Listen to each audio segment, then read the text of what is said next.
Bugün fotoğraf çekerken doğal çerçeve nasıl oluşturabiliriz? Ondan bahsedeceğiz. Nedir doğal çerçeve? Şimdi kompozisyon oluşturduğumuzda fotoğraf çekerken çekeceğimiz objenin belirli taraflarında kompozisyona dahil edebileceğimiz ögeler olacaktır. Yani burada mesela bir boğaz manzarası çekeceksek, diyelim ki şurada ön planda duran ağaçları da kadrajımıza dahil ederek, ancak önemli olan nokta şudur, dikkat etmemiz gereken buradaki ağaçların esas konuyu gölgelememesi lazım ve kapatmaması lazım. Çünkü bizim buradaki esas konumuz boğaz manzarası. Bizim burada yapabileceğimiz şey bu ağaçları kullanarak çevreyi anlatmak ve boğaz manzarasına doğru dikkati çekmek.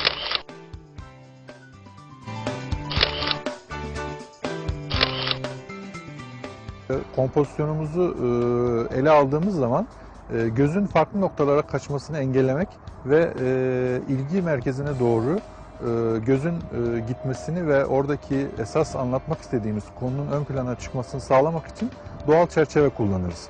Ayrıca doğal çerçevenin bize faydalarından bir tanesi de çektiğimiz mekanın, diyelim ki mekan çekiyoruz, mekanın çevresini de izleyene göstermek amacıdır.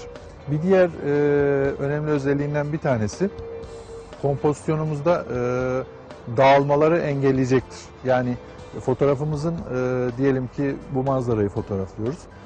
Alt ve üst tarafına getireceğimiz veya alt köşesine, alt iki köşesine, yani alttaki iki kenarına getireceğimiz bir doğal çerçeve oradaki konuyu bize tabiri caizse parantez içine alacaktır.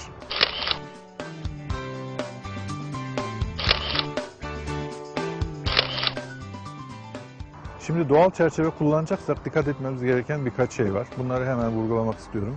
Bir tanesi, doğal çerçeve olarak kullandığımız malzeme esas konuyu ezmemelidir.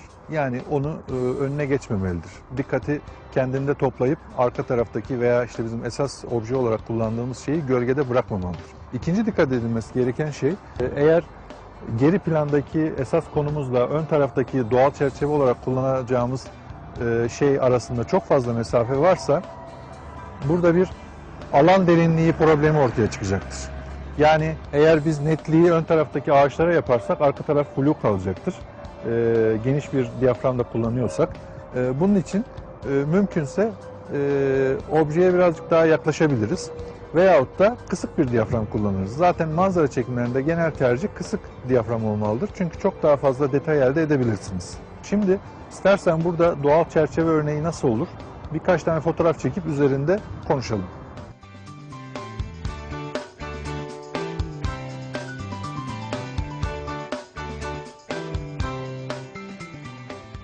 Burada gördüğün gibi ben ağaçları doğal çerçeve olarak kullandım ve kompozisyonuma dahil ederek hem çevre hakkında bir bilgi verdim hem de fotoğrafın ilgi merkezine doğru bir gidiş sağladım. Dolayısıyla fotoğrafımda hem derinlik oluştu hem de bu mekanın nasıl bir yer olduğu ortaya çıkmış oldu.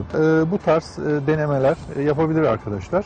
Yani sadece Photoshop veya benzeri edit programlarında fotoğraflarımıza çerçeve eklemenin haricinde böyle fotoğraf çekerken de kompozisyonumuzu oluştururken de doğal çerçeveyi fotoğraflarımıza kullanabiliriz. İnanıyorum çok daha güzel, çok daha estetik, başarılı fotoğraflar ortaya çıkacaktır.